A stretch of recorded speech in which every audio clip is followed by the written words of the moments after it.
Welcome back to the Modern Sage podcast. I'm Leah Guy, your host, and I'm so happy that you're here.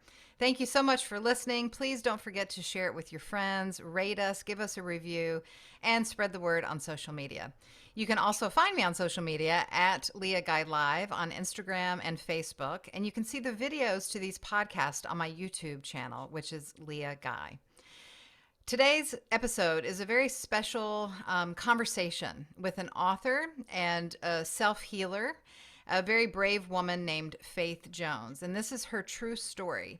Faith just came out with a new book called Sex Cult Nun, and it's one of the most anticipated books of the year. So People and Time and Newsweek say.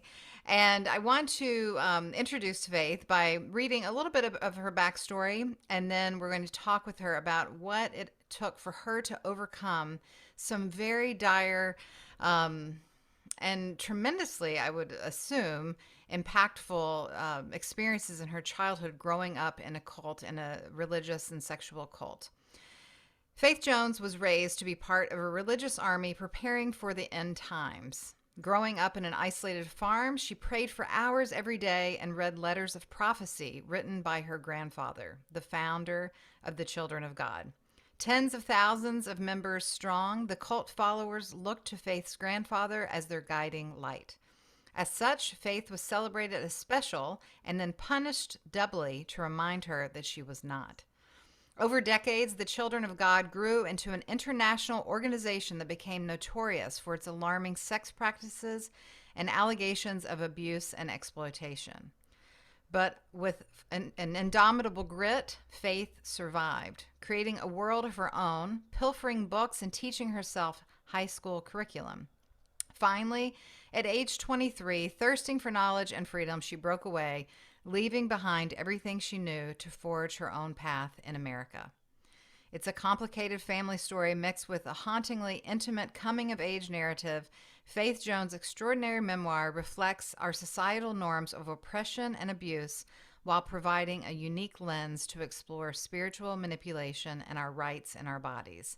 Honest, eye-opening, uplifting, and intensely effective, Sex Cult Nun brings to life a hidden world that's hypnotically alien yet unexpectedly relatable. Faith, welcome to the show. Thank you for having me, Leah. I'm excited to be here. I'm so glad that you're here. I want to focus, obviously, about this work that you've so graciously shared with us in your new book. But before we get to the book, I just want to say how brave and courageous you are. And I want you to tell us how you did it, how you got yourself away from this very intense situation within the confines of this cult and your family. It's not just a cult, it was your family. Yeah, well, that's a big topic. That's why I wrote the book. There's a lot to say on that topic. Um, I think one of the most, yeah, that's a tough question for the first one. Well, we go right without more background and kind of like where I am today. So people don't know where I am today. I'm actually a corporate attorney. And so this is my second book. And I practiced international M&A law all over the world. I went to Georgetown University and then Berkeley Law School. And I think a lot of people ask, like, how did you get from this place where, you know, you grew up in this cult where we were sort of sporadically homeschooled. Education was seen as a waste of time other than like your basic grade school education. We were not encouraged. We were not allowed to read outside books or materials, novels, literature. We were kept only reading and listening to music from, you know, created by the group, created by the cult. Things from outside were seen as bad influence or worldly influence. And a lot of the kids who were my age, including a lot of my siblings and stuff, they never did finish high school. They didn't go to high school. And so for a lot of people, they're like, well, how did you make that transition?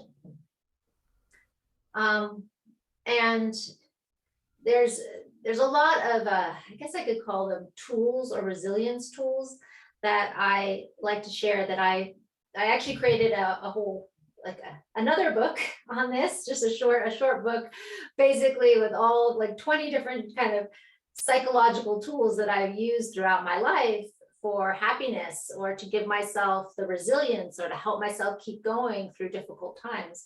And I compiled a lot of what I use to teach myself or to overcome some of these issues into a separate book that the first one I wrote, which was called I Own Me. And this is really about women overcoming sexual abuse, harassment, rape, sexual child abuse, physical, like beatings and stuff like that. These are all things that I experienced.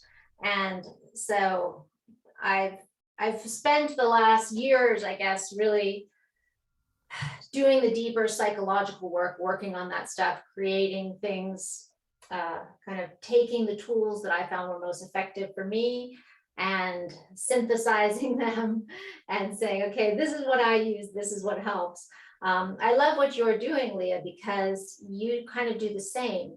You look at all these different sources and you bring experts and you bring people who have amazing healing techniques and teaching techniques and techniques to help us understand ourselves better, and you bring them together and share them with people so that they can see how there's many ways to move forward. It's really, do you have the will to do it? Are you committed to doing that? And do you take that on as your responsibility?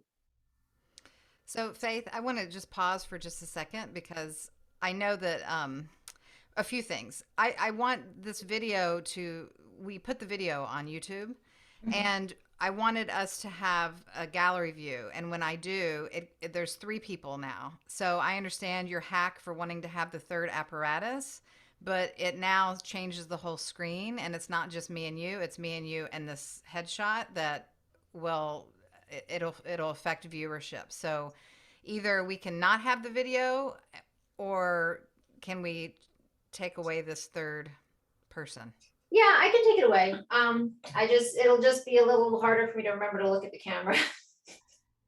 Okay. And also, in the I asked that big question kind of on purpose because I want to get to your heart, and we'll get to what you experience, we'll get to your work, we'll get to everything that you've been doing and your education and all that kind of stuff. So you kind of clumped all that together in an answer, and I got lost. I know, because I was like, how do I get to this big question that you're answering, which usually comes at the end, without like talking about the stuff at the beginning? So that was well, that's what this podcast, I just want us to focus on your authentic, like where you were, how you brought yourself out of that space, So when you were young, not now writing all the tools and writing the books, but when you were young, so if you're not comfortable with that question at the beginning, I can ask another question, but I just want to make sure that, we start this conversation in a good way that people can follow so they stay interested. Okay. It might be easier to ask another question first, but otherwise I can kind of think about how to answer that one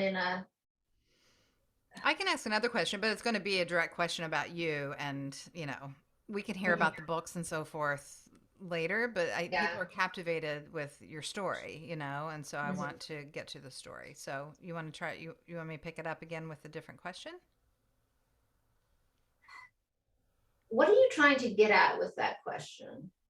Like, because that question was if I understand what you're trying to get at, maybe I can try to get to the heart of it.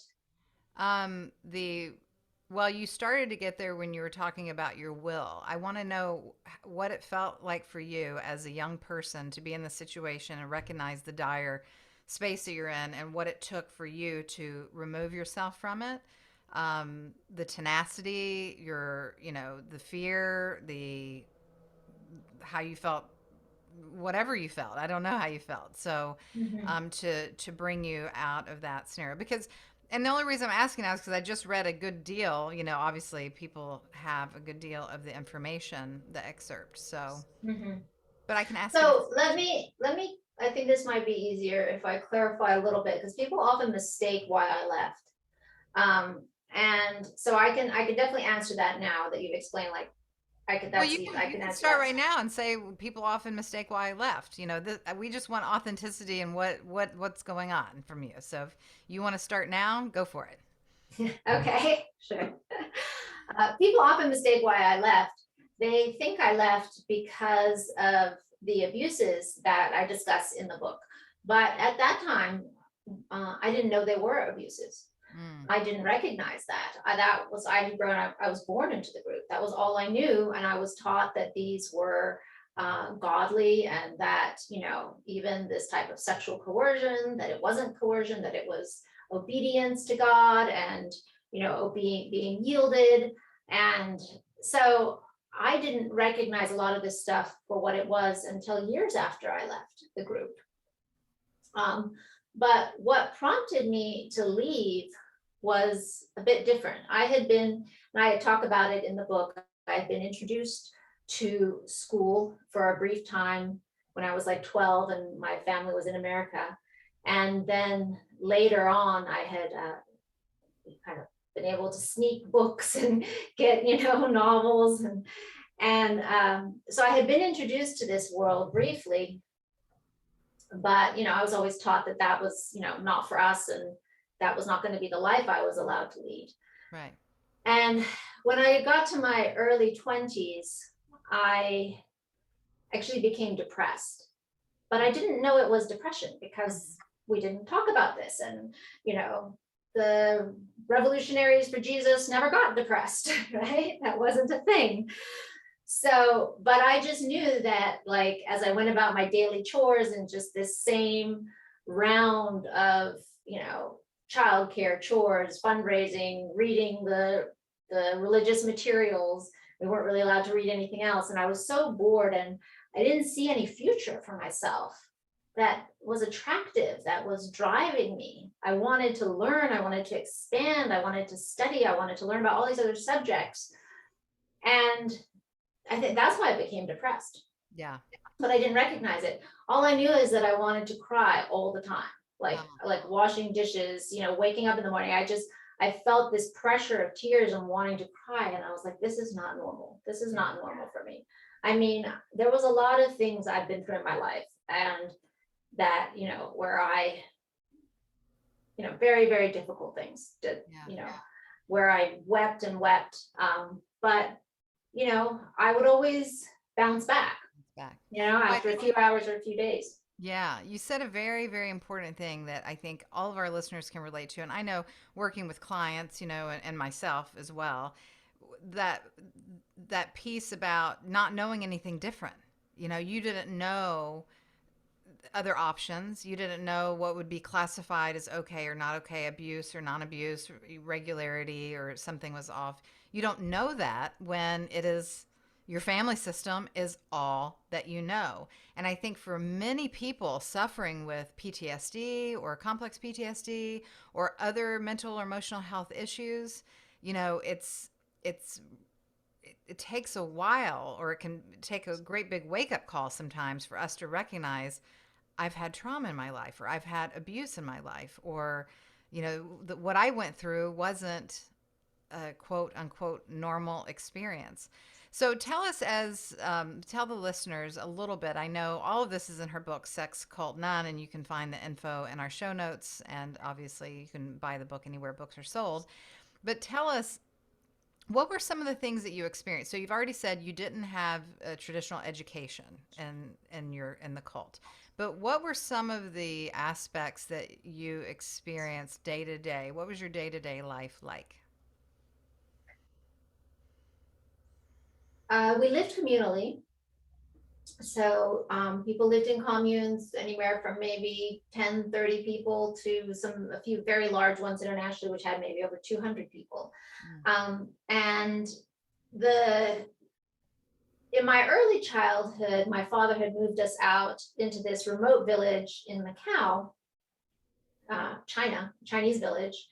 And, I had 7 kids in one family. My dad, his 2 wives, they allowed polygamy. And, we basically moved into this little village house that had no indoor plumbing. We had an outhouse with a drop toilet and rebuilt the village over years. We got animals, we created a farm, we rebuilt this village. And all of our contact with the outside world was only to proselytize, right? To try to win converts and talk to people about Jesus. So it wasn't, but everything within the group was like I said before, we were very isolated.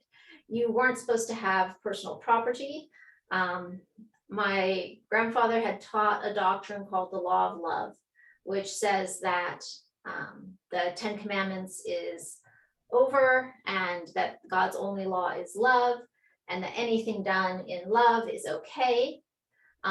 This extended to, particularly it became a sexual doctrine, which extended to having sex outside of your marriages and having that not just encouraged, but that it was an obligation. It was an obligation for women to have sex with men who were not married in order to take care of their sexual needs. Did that include children as well?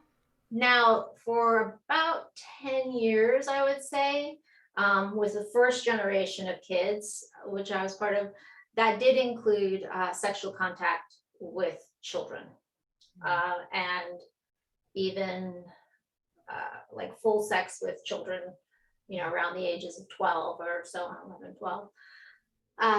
And, that was not everyone experienced that, I will say, but a significant number did, because it was taught in there was a book written that was sent out by the leader's household about how he was raising the children in his household, Davidito. It's called the Davidito book. And it had very explicit descriptions of what they considered, I guess, good, godly child rearing, but it involved really, really disturbing sexual things with children. So that did become part of the doctrine of the group for a time.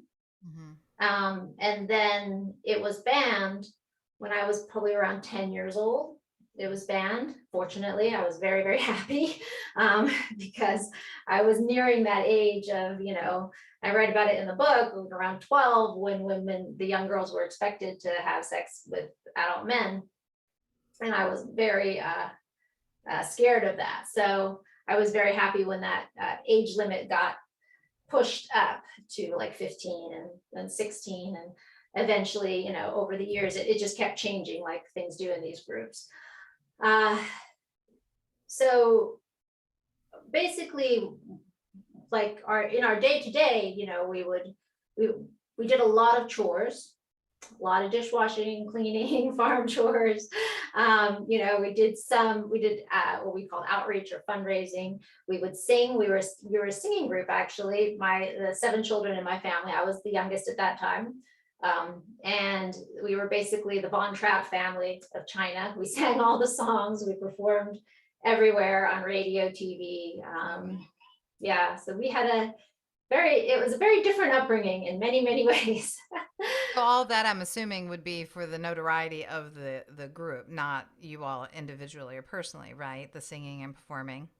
Yeah, no, that was our obligation. I mean, that was, we had to do that, both to spread the message, right? Both to, witness and talk about Jesus, and also to raise donations to fundraise. Because one of the other doctrines of the group was you were not allowed to hold a job. You were not allowed to have an outside job. You had to live off of donations. Oh, wow. Yeah. So when you mentioned Jesus, so was this cult originated under the Christian religious beliefs, or Yes. Okay, but it was then changed. I guess the laws and rules and principles were changed according to your grandfather. Is that correct? Yeah, so the group was begun in 1968. It was started by my family in California, in Huntington Beach. And he had come from a long line. My grandfather come from a long line of evangelists and preachers, very famous ones. And but he had never quite made it in that world. So he found a willing audience with the hippies of that generation. So initially when it started, it was very restricted. I mean, if you weren't married, you couldn't even hold hands, you could barely speak to each other. So, very, very strict rules around that. But after a few years, especially with my grandfather wanting to take himself another wife of a much younger woman, those doctrines began to change, and he began to have these revelations about the law of love and prepare his followers for this new sexual freedom he was going to bring into the group. So that's how these things happen over time. And I think a lot of people don't realize that people don't join a cult, they join a family. And that's what it was. It was my grandfather bringing people literally into his personal family. They called him dad, like his children did. They just moved into the house, right? They moved into the bus, whatever it was they were doing. And that's how these groups are, right? They love bomb you. They, and the thing is, the type of people they draw in are not what you would think. There's a great book. I did an interview with Amanda Montell. She wrote a book called Cultish. And she says the studies have shown that the people who are susceptible to cults are actually people who are very idealistic, good-natured, and intelligent. They're the ones that are more susceptible to cults.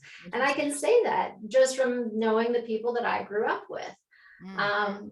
But if they can be co-opted and their minds twisted to accept these beliefs, then that is, they will go for it wholeheartedly. Like some people have this very, they want to be like they're true believers, this dedicated nature. And when you're put into this environment where questioning is taboo, then it becomes very hard, there's a sense of isolation, us and them. Questioning is not allowed. It's called doubting. There's these like thought terminating terms that just kind of put an end to that. Then it's very manipulative on your mind. So I can imagine, or I'm curious,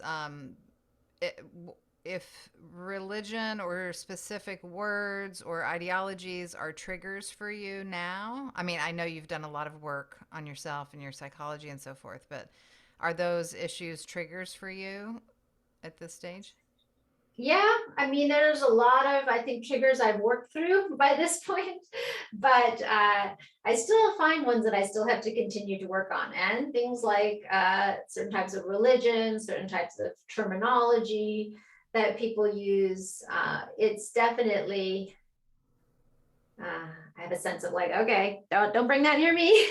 Right. I'm sure. Yeah. Yes. Yeah. So, so I understand that education and that kind of depression and wanting more for yourself is kind of what started to wake you up to,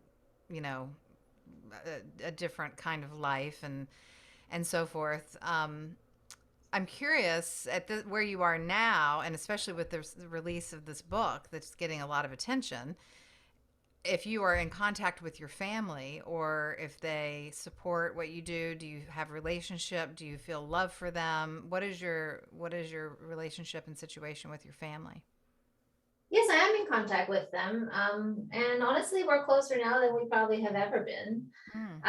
Especially with my parents, I would say. And they've actually been quite supportive of this book, surprisingly. Are they still in a cult? Is that cult still? No. We all left a long time ago. I left like more than 20 years ago, and a lot of them left around a similar-ish time, maybe some years later. Okay. The cult is mostly disbanded, and I think it's like on the website. I don't really follow it though. It's like it's a loose organization now, mostly online. We don't live communally anymore. But I think what I can say about my parents is that, when they left, like myself as well, when I left, I didn't realize that the teachings were wrong. Mm-hmm. It took me some time. I had to build a completely new perspective on life. Right? I had to build a new framework, a new way to see the world. So I spent some years, and when I left, I just like shut that off and I went full force into getting my education. Right. Because I was like, I'm going to need to be able to take care of myself and support myself. There is no safety net for me. So I just went full force into doing that, getting my first job and going to community college because I didn't have an academic record, and so that I could transfer into a 4-year university. But it finally came a point, and it was actually a boyfriend at that time, some years later when I was in Georgetown, who kind of forced me to stop and look back and face that and face those beliefs and talk about those things, because I kept my background in the cult a secret. I didn't want people to like look at me and I didn't want that kind of attention. Right.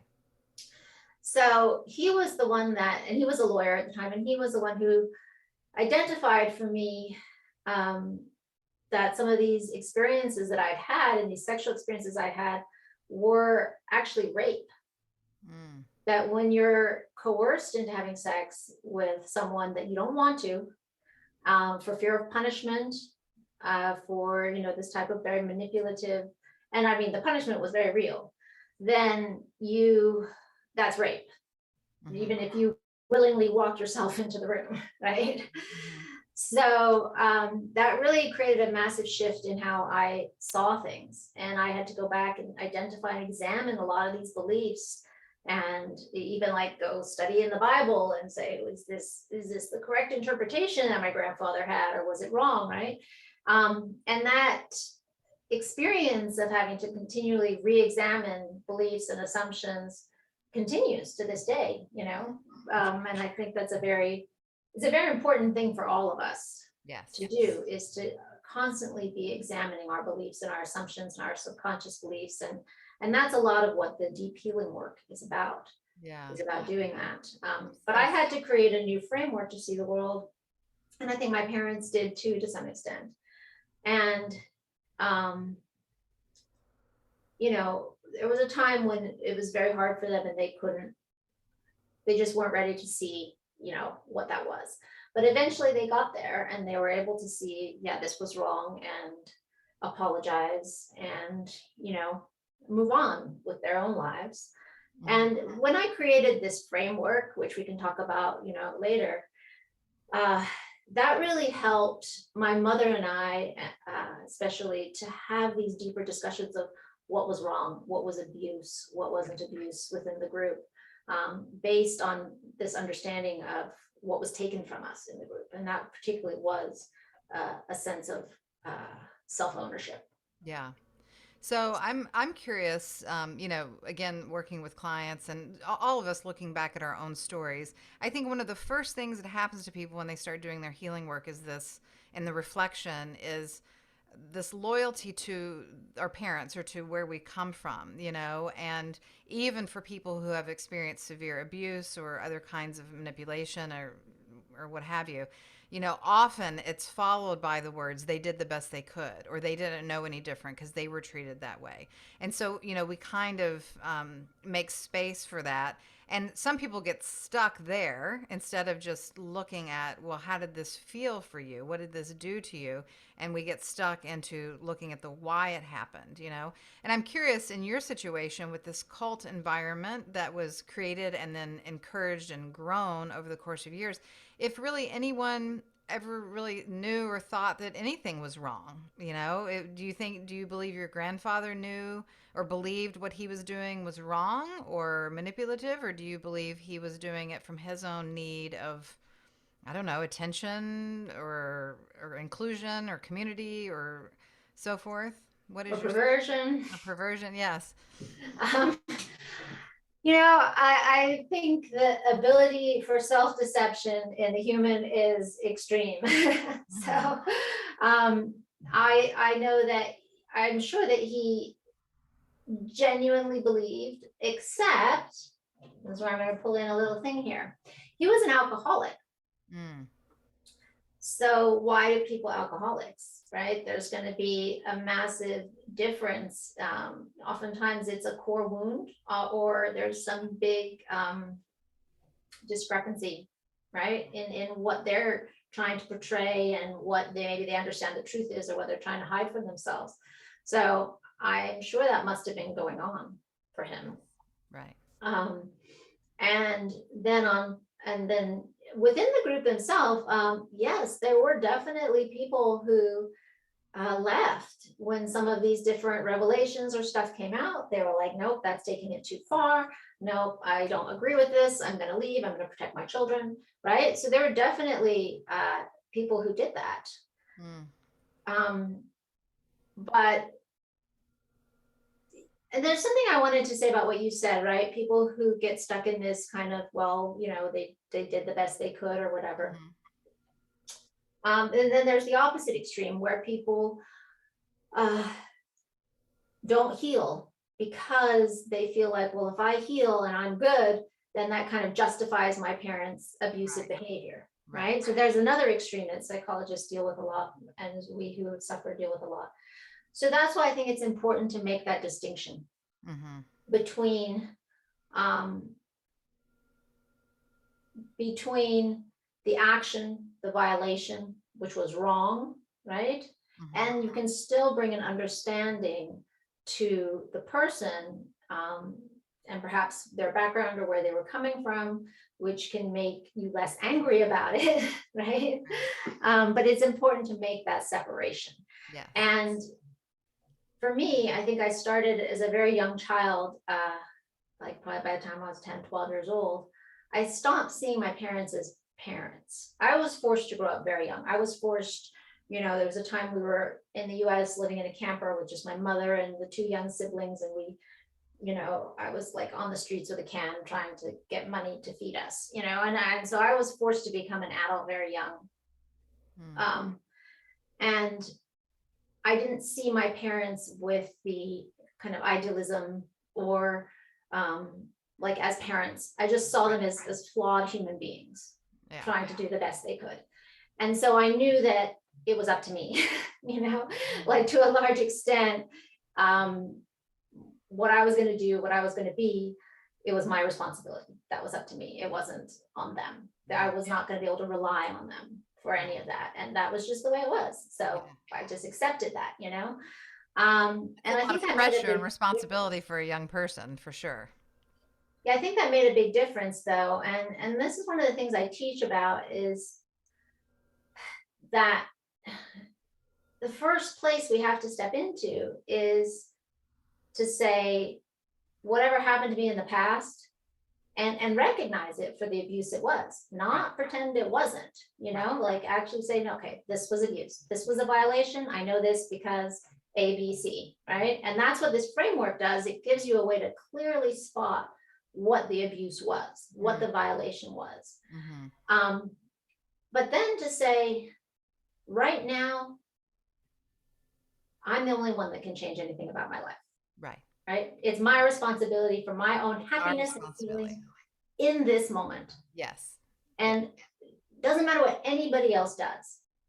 Right. So which is why I wasn't waiting for an apology from my parents to go after and become happy and heal myself I wasn't waiting for that. Yeah. Because if I'm waiting for someone else to apologize to me and to, so-called make things right, which they can't really do anyway, then I've put the power of my happiness into their hands. Yeah. Your whole life is in their hands, essentially. And oftentimes if they're an abuser who doesn't have a good heart, right? Why would you put your happiness into the hands of your abuser by expecting them to be the one to do something that gives you the freedom to move on and heal? Right. It's not make sense to me. So I was like, okay, this is my business now. I'm going to be happy. I'm going to figure it out. I'm taking responsibility for my life, for my education, for my income, and whatever happened, whatever they did, that's in the past. Yeah. Well, you've done a good job, Faith. I mean, I know you're a corporate lawyer now and you've written a couple of books and you have your own trainings and teachings, and it's evident, that you've been doing your work, personal work, as well as catching up in a sense. I'm curious, before we talk about some of that work that you're doing, if that, I know, like all of us, you're human, we're all human, but just reflecting, when you do reflect back, or those moments when you're challenged or triggered or remembering or so forth, how you might process that missing or the longing for your childhood, for example, or maybe a different experience, or forgiveness for your grandfather, and kind of balancing what I'm sure would be, a feeling of love and hate, or disappointment, resentment, and care, or all of that. That's a lot to sift through. So, how have you done some of that work for yourself up to this point? There's a lot of things in that I question. know. Well, you can just pick one. um, I definitely went through a time when I was very angry about stuff, especially angry about the double standard against women in the group and the subjugation of women. And I still am, as I see it in society, it exists everywhere, which is why I did the TEDx talk, which is why I created the framework, which is why I wrote the book, is to highlight how these things that look like we can be like, oh, that just happens in a cult, but it's actually happening everywhere in our society. And so like that healing process, it takes time. You have to go through those stages, you have to let yourself be angry, and then, work through that, do the healing work. There's some really excellent healing exercises that I did that I found were like just some of the most effective to get in and get at those like little cores that were buried so deep. Right. And reprocess those memories and those traumas. And I actually do talk about them in my book, I Own Me. It was a very smart lady who was a therapist and a coach who created some of these exercises. But the other aspect that you asked is like about my childhood. I really felt like I lost my childhood. I lost my teen years. I became an adult so young and had so much responsibility very, very young. And I did kind of resent that, but I also did kind of go back and, let myself do that. I let myself be a child, again. And I think that's one of the beautiful things is the ability to go back and say, okay, well, now I'm going to have fun. Yeah. Now I'm going to do all that stuff. Right. And going to college was good for that. Like the ability to just go out and go party and have friends and, go back to and experience some of that stuff that I didn't get to as a teenager.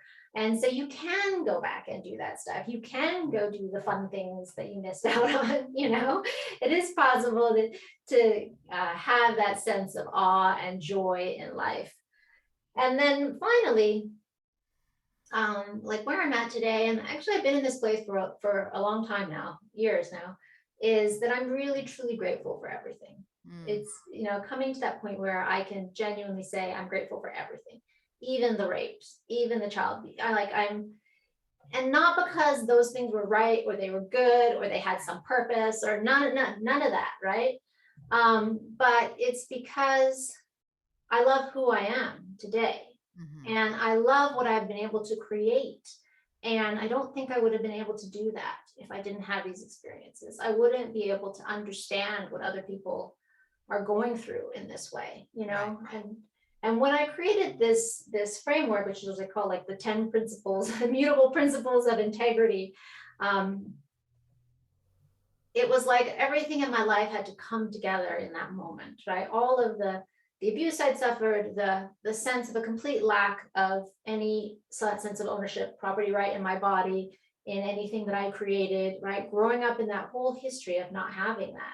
Then becoming a lawyer and understanding the principles of law and these basic fundamental principles of that underlie morality and that sense. All of that had to come together for me to create this, which is a very simple way for us to identify boundaries, healthy boundaries, for us to say, okay, this is anything that falls into these categories is a violation, right? It just kind of simplifies the moral code. It simplifies the law into like a single, very simple framework that you could even teach a kid. And I like to say that I didn't come up with any of these principles. When you watch me walk through them, you'll be like, well, of course, I know all of that, but nobody's ever explained it in this very simple 1, 2, 3 right. kind of logical way that encapsulates everything. But these principles are the foundation of our lives already, right? And what are some of those principles? So the first principle is I own my body. I am a aware, conscious being this body is my sole property. Now, what is the opposite of that? The opposite of that, if I don't have a full ownership right in my body, then there is no moral reason to say that things like slavery, murder, rape are wrong. There would be no like underlying moral hook there, right? But because I have a property right in my body, this is why it doesn't matter if someone is stronger than me. It doesn't matter if it's supposedly for the greater good, right? You still don't have a right to kill me, to throw me in jail without a reason, right? This is my right. I have an inalienable property right in myself, in my own body, that nobody can take away, and I cannot give it away as long as my consciousness is attached to this body, right? So from that, what's the next step? Like literally, I was sitting on an airplane and I was drawing these circles, and I was like, okay, it begins with I own my body. I own my property right in my body. Well, what comes after that? If I own something, I own everything that that thing creates, right? If I own a fruit tree, then I own the fruit that it produces. So I then own my creations. I own, if I create a service, if I write a song, if I paint a painting, if I make an invention, right? I own that. That's my property too. Once I know I own the thing I created, what's the next thing we do with it? What's our next step? What do you think? Oh, you asking me? Okay. Well, we share it. We either share it or sell it or use it. There we go. We can make an exchange, which is a sale, right? So I can exchange it. I can get something else I want. We make a deal with it. See? So that's the next layer, is the layer of the deal. And there are 5 elements that underline a valid deal. These are elements in law. I learned it in my first year contracts class. But these are the underlying rationale. It's not just the law. It's because we recognize that if any of these 5 things are missing, it's a violation of the other person. Okay. Right? So yeah, sorry, I don't want to interrupt, but I want to just clarify when you're talking about the body and then what it creates. What about when it creates a being, a person? Well, that's an excellent, excellent question. And there's a distinction here, right? Because each being has its own consciousness, right? So then they have a framework for themselves. Yes, so that applies to them. And that's a great question, because this is where a lot of abuse of children stems from. Yes, I know. That's why I asked, because I want to make sure it's clear for people. Yeah. Yes, because people think this child is my property, so I can do whatever I want to them.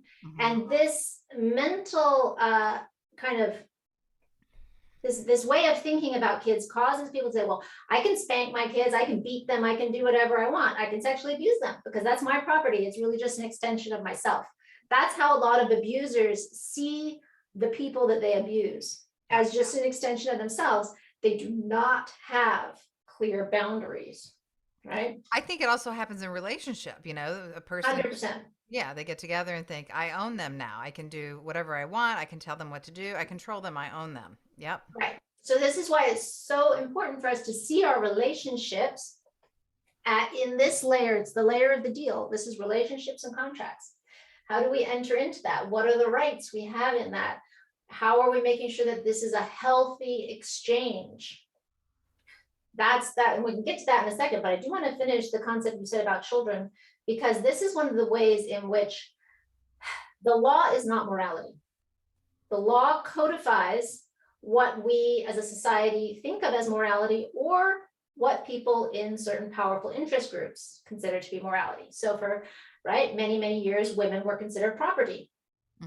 Now we say, okay, that's not true, but there's still a lot of subliminal messages within society that reinforce that idea and undercut the position of women. Yeah. With children, it's still on the legal books that they are the property of their parents, which is why if a young child if they have abusive parents, they have to actually emancipate themselves. Does that word sound familiar? Yes. Right? Yes. That was what the slaves had to do. They had to be emancipated, you see, because they were considered property. Yeah. So I think that this is a really, this concept in the law is a huge violation. Children should not be considered property. The way I see it is that because each child, each human, right, has this inherent property right in themselves from the time they are born. Parents are stewards Yes. I see a parent as a steward. Yes. We have a responsibility to raise that child, to care for it, to provide for its needs, but we don't own it. Right. When we say in the concept of ownership, right? If I own my cell phone, right? I can throw it on the ground. I can smash it. I can destroy it. I can throw it away. I can give it away. I can sell it, right? This is an object, piece of property, but you cannot do that with a human. Right. So in the law, it becomes very fuzzy in this area because we say, okay, well, you can hit your child, but you can't break their bones. You can discipline them like this, but you can't do that, right? But you can't sexually abuse them, right? And so it's like they're your property, but we put all these other parameters because we recognize you can't kill them, you can't starve them to death, you can't sell them, right? You see? So just even having the concept of property around children, it's non-logical. It's not logical, and it creates the environment for abuse. Yes. So that's something I'm very much against. Yes. And then of course, as it extends to women and everyone else as well. But yeah, that's yeah. Well, I love your framework, and I can. Yeah, no, it's great, and I love the framework, and I can see how it can be applied to really help empower a person and help create boundaries. Boundaries are really hard for a lot of us to create just in general in our lives. In particular, the closer and closer and closer, we get to our core, ourself, and those people in our intimate personal space, boundaries can become even harder to establish. So I think that that's very helpful. And especially if you've grown up with abuse. Yes. If you've been abused, if you grew up in an abusive environment, then you almost don't have boundaries. Yeah. You clearly haven't had any respected from you, that whole line's been crossed. You have no model for it. And that's what this does. This gives you the model. It gives you the clear boundaries, the logical way to see it. So it's not like, okay, well, I'm doing what I saw my parents do, or I'm doing what, I saw this person do. You can be like, okay, this is the logical framework. I know if I'm following this, then I'm going to be okay. Then I'm going to be in a good place, right? Because in the level of the deal, there's 5 elements you have to have, right? Really key important one that goes to child abuse is the mental capacity to understand what they're doing, right? So in this case, a lot of people who've been abused as children, they feel like it's their fault. Mm-hmm. Because maybe they chose to go along with it, right? And I talk about my own experience of that in the book, but children cannot make that choice. No, they don't have. They do not have the mental capacity to understand the implications of that, right? And that is one of the legs. This is one of the elements we have in a contract. This is why children are not allowed to contract. Mm-hmm. The second is something called undue pressure, right? And what is an example of a breach of this with undue pressure? Blackmail. Mm-hmm. Anytime you're negatively pressuring someone to do something they would not otherwise do, that is a violation of their property right? Because you're pressuring them to give over their time, their money, their freedom, whatever that is, right? And as long as if you're doing that, people use guilt, mm-hmm. They use lies, they use peer pressure. They use roles, right? This is your duty as a wife. This is your duty as a woman. This is your duty as my son or daughter, right? To apply this negative pressure to get you to do something that is not perhaps in your best interest, and that is not something that you would freely choose to do. So when you start to see this, then you can start to spot the guilt. You start to spot the manipulation, and then when you spot it, it's not like you have to change the other person from doing it, but it stops having an impact on you. Yes. It stops making you take action. I always tell people boundaries don't have anything to do with other people. They have to do for you so that you have a safe framework to operate from, right? And then everything follows suit. But a lot of people think to establish things for other people or to try to change other people or to try to affect some kind of impact with the other person, and that will spend a lot of our energy and get us not very far. Get us nowhere, right? But that goes to the first circle, right? Because it says, if I own my body, I am responsible for my thoughts, actions, and emotions. Right. That's on me. Yeah. I am responsible for my space. This is my space, right? If I'm responsible for what I allow into my space, I'm responsible for, if I'm allowing someone to get into my business versus just kindly saying, no, thank you. Yeah, right. Right. Um, and then, but then I can also see, hey, I shouldn't be getting into their business. I shouldn't Right. be pressuring them Right, to exactly. change or do something different. Right. Yeah. Well, Faith, it's been so enlightening, and um, I'm just so glad I got a chance to talk to you today and for you to share not only, the difficulties that you've come through, but for all of your successes and your personal establishment of self and your will and your education and your desire to share and help other people through your written word, through your work, through your program. So I thank you so much for that. I look forward to reading more from your book, and congratulations on its success. And just for all the wisdom that you share, I appreciate your viewpoint of that. Well, thank you so much, Leah, for having me. And thank you for everything that you are doing to promote these good ideas and to help people um, find peace and happiness and healing. So I really appreciate you. Yes, thank you so much. And again, for everyone listening, if you want to learn more about Faith, her information will be in our show notes, her links to her books, as well as her website. And I encourage you to check that out. So thank you all, and we will see you next week on the Modern Sage podcast.